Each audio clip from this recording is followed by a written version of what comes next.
Assalamualaikum warahmatullahi wabarakatuh. Saya Siti Hopipah dari Ruang 434, Fakultas Ekonomi, Program Manajemen Universitas Pamulang. Ingin mempresentasikan hasil PowerPoint saya yang berjudul Konsep Dasar Sumber Daya Manusia. Yang pertama yaitu tujuannya yaitu memahami konsep dasar manajemen sumber daya manusia yang terdiri dari pengertian, batasan, fungsi, ruang lingkup, manfaat, komponen, peranan, strategi, dan tantangan manajemen sumber daya manusia. Yang selanjutnya yaitu pengertian MSDM. Manajemen berasal dari bahasa Inggris yaitu to manage yang berarti mengelola suatu aktivitas untuk mencapai tujuan yang telah ditentukan. Sedangkan sumber daya manusia merupakan salah satu sumber daya yang terdapat dalam suatu organisasi meliputi semua orang yang melakukan aktivitas. Selanjutnya pengertian MSDM menurut beberapa ahli. Menurut Melayu SP Hasibuan, manajemen sumber daya manusia adalah ilmu dan seni yang mengatur hubungan dan peranan tenaga kerja agar efektif dan efisien membantu terwujudnya tujuan perusahaan, karyawan, dan masyarakat. Dan menurut Henry Simamora, MSDM adalah pendayagunaan, pengembangan, pemberian balas jasa, dan pengelolaan individu anggota organisasi atau kelompok karyawan. Selanjutnya, batasan MSDM. Ada 4 hal yang penting dalam batasan manajemen yang perlu diketahui, yaitu yang pertama adanya suatu organisasi atau lembaga atau perusahaan. Yang kedua, organisasi tersebut mempunyai tujuan tertentu yang sudah ditetapkan terlebih dahulu. Yang ketiga, dalam organisasi tersebut bekerja sekelompok orang sebagai tenaga kerja. Yang keempat, perlunya pengaturan orang-orang yang bekerja sama dalam mencapai tujuan yang telah ditetapkan terlebih dahulu. Yang selanjutnya, fungsi-fungsi manajemen. Fungsi-fungsi MSDM terdiri dari perencanaan, pengorganisasian, pengarahan, pengandalian, pengadaan, pengembangan, kompensasi, pengintegrasian, pemeliharaan, kedisiplinan, dan pemberhentian. Selanjutnya, ruang lingkup MSDM. Ruang lingkup manajemen sumber daya manusia meliputi semua aktivitas yang berhubungan dengan sumber daya manusia dalam organisasi.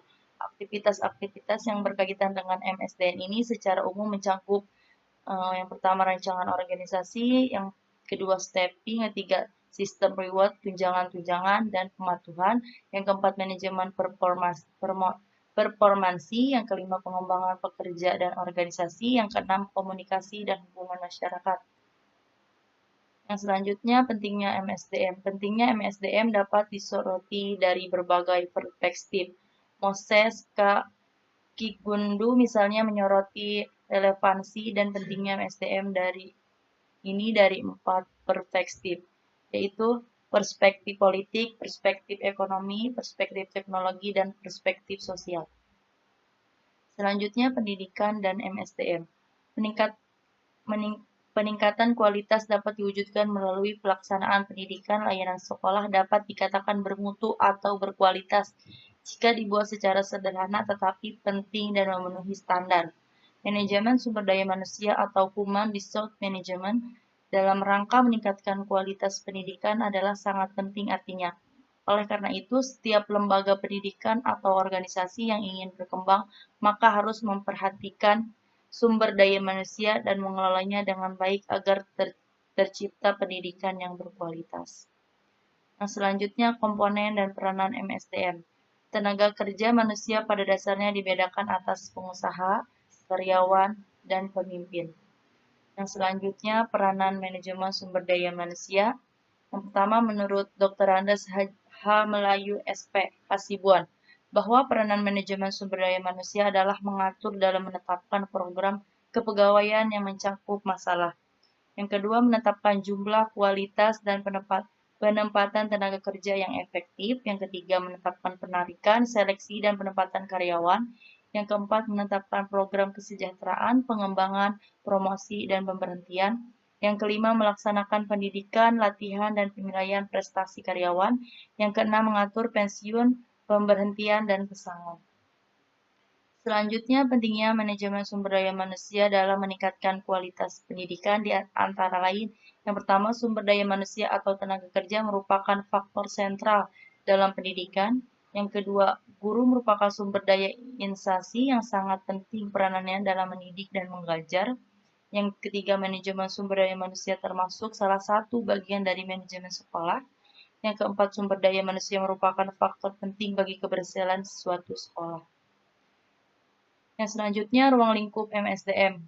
Ruang lingkup MSDM merupakan suatu proses sistematik guna mencapai perubahan yang diinginkan dalam perilaku karyawan dengan melibatkan hal berikut ini.